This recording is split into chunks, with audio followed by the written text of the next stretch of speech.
Can't see anything because telescopes are for nighttime use only. But 13 years ago, I didn't need a telescope to find inspiration. I came to a stranger's house with one goal to learn design, and that actually inspired me to become a product designer. Today, I am back, not on the same house, but with the same curiosity, and this time I want you to learn something too.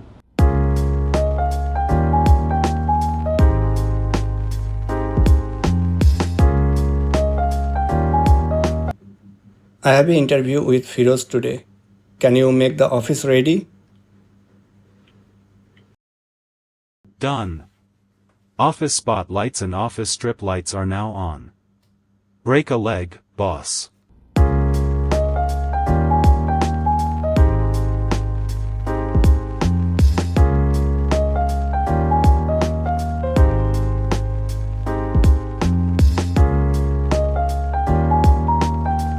Hi, I'm Mamun, UX consultant with more than 20 years of experience in design. Over the years, I have helped hundreds of companies including Upwork, Siemens, Nestle, Udacity, Stride Health, Blue Bottle Coffee, Transparent Labs, and a lot more companies, and there are millions of users with UX design and design systems. I also lead Creative Aliens, a design agency that specializes in design systems for enterprise and mid-level businesses. In my spare time, I dig into my passion for AI, home automation, and photography.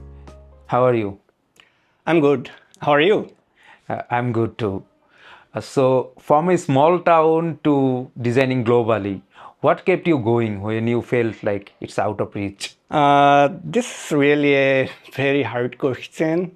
Like I prefer saying curiosity or necessity, but I would say it's all about game of survival. Like you have to survive, you have to do something. Like I don't look good, my accent is not great, but I still have to survive. I have my family, so I have to make my own way, figure out my own path, and that's how I'm here. You have started your own agency, Creative Aliens. What's the story behind it? It's a long story. Around 2007, 8, I guess. I don't remember exact date. I just started working remotely for different companies, and then I felt like I actually need to. I cannot do everything alone, so I need to work with some people. So I talked with some of my friends if we can start an agency or something like that. We did not have any idea what's our initial plan or vision or anything, but we felt like we have to do something so it's not scattered. We can do something together. So that's how we started. We started looking for domains. Alien felt right back then. Like aliens means outsider. We are all outsider. Even I sometimes I feel like an outsider because I never went my grandparents' house, so that's in a different city. I'm working to remote companies from here, so that's how it came, and we kept the name, and it grown into us. Yeah, the name is actually timeless if you say about it. Your house has its own Jarvis, what you saw in Iron Man movie, and there's AI that controls everything. Your house has the same kind of AI. So how you feel about it and how you did it actually? It took time. It's not exactly how we used to see in movies, but it's a big part of inspiration, especially the Marvel and DC movies. You see a lot of automations, and my personal philosophy is if you have to do something more than once or twice, then you are not doing it right. That's how I think about automations. If it is a repetitive task, regardless what it is, can we just automate it or make someone or something do it for us? And that's how I started automating my home as well, as everyone started with lights and fans, and now my plants also talks. So this is how it is right now. Yeah, I saw it like in live and it felt unreal to me. It feels great to see a AI controlling everything and stuff like that. And your approach to don't repeat yourself or DIY, so to say. Why I didn't do it in my house is like sometimes I feel like I'm putting too much effort for gaining too little. Like if a task need to be done twice, then maybe I just do it twice instead of making the time to automate it and taking more time than doing it twice. So maybe that's another perspective, but I think you felt it right. Don't repeat yourself. Yeah. So you had chances to relocate or join the big companies in the Silicon Valley or San Francisco, so to say. What inspired you to stay and work from here and work remotely? I think I chose my family. Before 2010, I used to live in a different city around 300 kilometers away from my family, and it was hard. At the end of the day, anything we do it for our families. And I chose to stay with my family. If I relocate, at least couple of years, I had to be there alone. Again, the same thing I experienced in the past. When I got the offer to join Upwork's design team, my first condition was like, if it is a remote, then I can join. I am not ready to relocate. I was basically the first remote designer in our design team. Now it's a huge design team. Most of the designers are remote today, but I was the first. Great to hear. Do you think that these choices affects you, how you are perceived in the industry and the design world? It does, especially when you hold a green passport, lives in Bangladesh, like this part of the world. We do not have that great name, unlike other Western countries. So sometimes it's challenging to prove. You can do great things, but you have to prove yourself first before doing great things.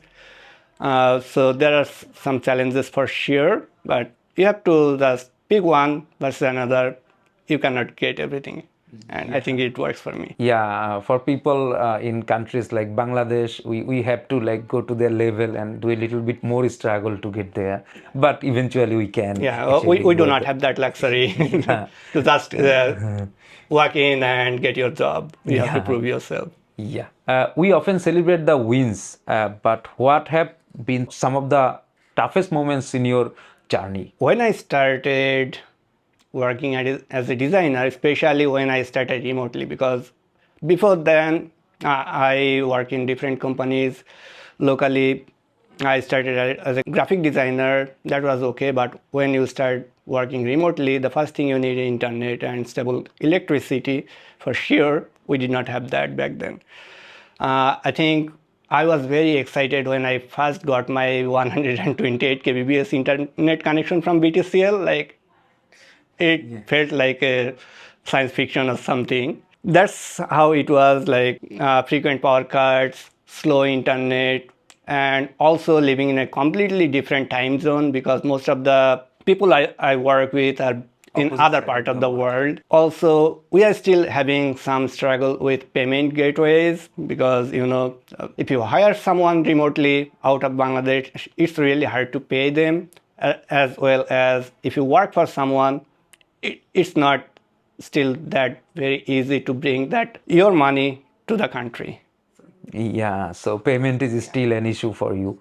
Remember that random kid 13 years ago, like I think it's 2007 or 8, who walked into your house asking to learn design? What about him? Uh, that's interesting. So, yeah, I remember that day. Like, a kid came to my house unannounced and told me, "Hey, bro, teach me everything." So, yeah, this is that kid. So when I look in someone, I actually don't care about what they can or what they're doing, but I try to figure out how dedicated or like interested or involved they are. So I saw potential in you and some other designers. I don't want to mention anyone's name, but when I see potential, I'm happy to help. I'm not sure how much I could help back then. I don't think I really answered any of your questions. You asked me a couple of things, how can I do it? I just told you, just do it. So that's it.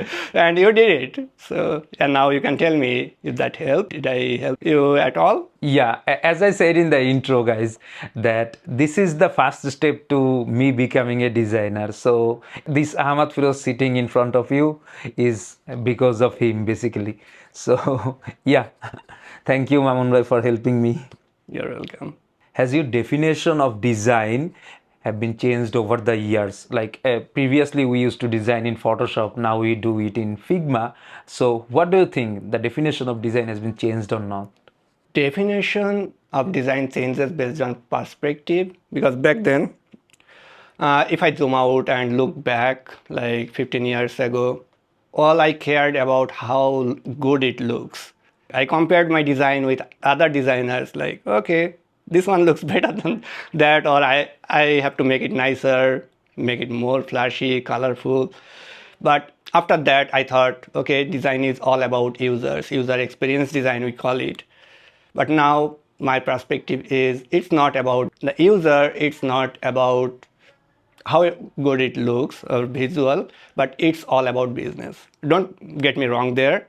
Like, it's kind of creating a comfortable place or usable things for users so they can come back compared to their other options. So business is hiring you for growing their business, making money. And if you make users comfortable here so they come back or they retain, it helps the business, it grows. And to do that, you have to do a better design. It's not about color or things. Nobody cares about 10 pixels here or there, like how many hours did you spend behind. At the end of the day, all about, is it helping user? Is it easier than before for user to use in a product design? Yeah, we know better usability returns in better ROI or return on investment. Still, there is a contradictory question to this. What's your thoughts about the dark patterns that we see, like when a user goes to unsubscribe and we try to stop the user to unsubscribe? And what's your thought about those basically? I'm not a big fan of dark pattern. Like, someone is trying to unsubscribe and you are not giving them to do that. Why? You have to figure out why they want to unsubscribe. So you have to make your product better so they want to stay. If someone wants to go, let them go. That should be the philosophy actually, and I think that will yield in better results than what we saw in nowadays. For someone who is starting out today, basically, especially from a small town like Jinaida or anywhere, could be anywhere in Bangladesh, what's your advice to them? I'd say keep learning. One of my favorite quote is, if you enjoy wasting time, the time is not wasted. If I look back, my whole life is wasted in my parents' eyes, like my friends, family. I was a failure. In this part of the world, like, if you are not a doctor or engineer, you are a failure. I took science. I did not go to medical school.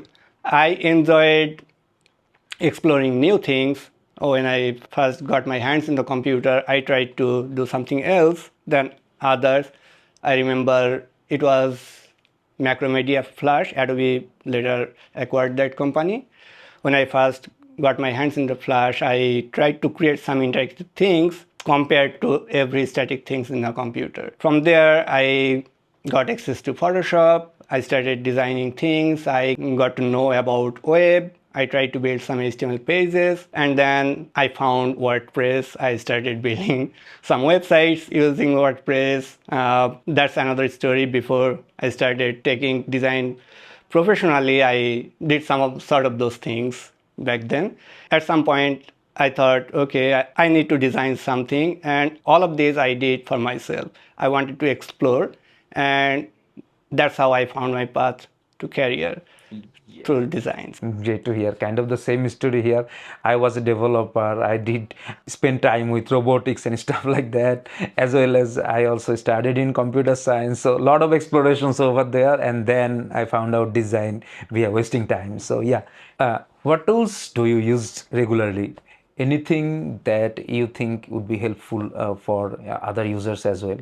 It depends on your workflow, because if I look into my day-to-day work, it's mostly Google Sheet, Google Docs, Calendar, and Figma. Like, it's not ideal tool for designers, but that's how I work. And with all of these AI tools, I keep exploring. Everyone has their preference, but I try to use all of them to see what works, what does not work. Like, I'm not a ChatGPT person or Gemini. I actually use both. Same for some of the people hate vibe coding. I would be curious to see what's in it. Like I'm not asking anyone to create a product or a startup based on vibe coding, but you need to see what's in it, and is there anything you can take into your workflow? Does any of this helps it in your day-to-day work? Similar to the automations. So if you are spending 2 hours to design something, try to see if you can do it in 30 minutes. So it's always like efficiency, not the tools, Yeah, basically. exactly. So any books or movies that comes to mind that inspired you? Uh, it will be really hard to answer because I read some books, like a lot of books, but I don't think I can name any particular book. Maybe you can take a look into particular one that don't make me think, but I would not recommend just focusing on one book or anything. Just focus on the problems day to day. Try to figure out the answers. I rely more on the like Google Trends, Google News, what's coming up, what's happening today, and what are the challenges I'm having today and how can I solve it. Just Google it or ask AI. What does a typical day look like as a remote product designer? Like any habits that you developed over the years? If you want to work remotely, you have to be very good about time management. Like I work with a lot of people. I hired a lot of people in Bangladesh, and most of the problem we had is time management. Everyone is great at their work, but they are not great at time. Because you are working from home, you have some other things to do, you have friends, you have families, you have to talk to them. So when you forget this is your work, you have to take it as like a real office. You have to separate your personal time with work time and don't mess it up. So that would be my advice.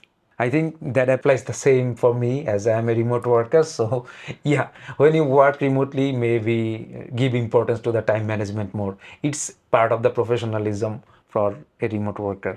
Exactly. Like plan everything on calendar. Like calendar is a great tool. This is your work time. This is family time. This is for parties or whatever you want to do. Put everything in your calendar. Everyone is talking about AI replacing creatives like us. Should designers be worried? What do you think? I don't think so. I think nobody should be worried, but they should be excited because it will help you to make your work better or easier, faster. If you look back in designing in Photoshop, it took like a couple of hours to design a button. And now you can conceptualize like 10 different concepts or visualize 10 different concepts in 20 minutes. In Figma. Right. So, yeah. At the end of the day, you will be doing the thing, like put yourself in a driver's seat. Like most of the people I talk to, like they think like AI as a competitor, but take it as another tool in your workflow, just like Figma, Sketch, Photoshop. Now this AI. Another fresh perspective which I liked very much. Okay, we are nearing the end of the interview. Lastly, if you could give a piece of advice for anyone watching this, what would it be? I would say just keep exploring. Anything excites you, just do it. And do not ask permission, feedback from too many people because it will confuse you. If you enjoy doing something, keep doing it. Sometimes the people who inspire us don't even know it, but they do it anyway. And for me, Mamun was that guy. Don't forget to let us know your questions in the comment section for me or Mamun. And don't forget to put a like in this video and share with someone.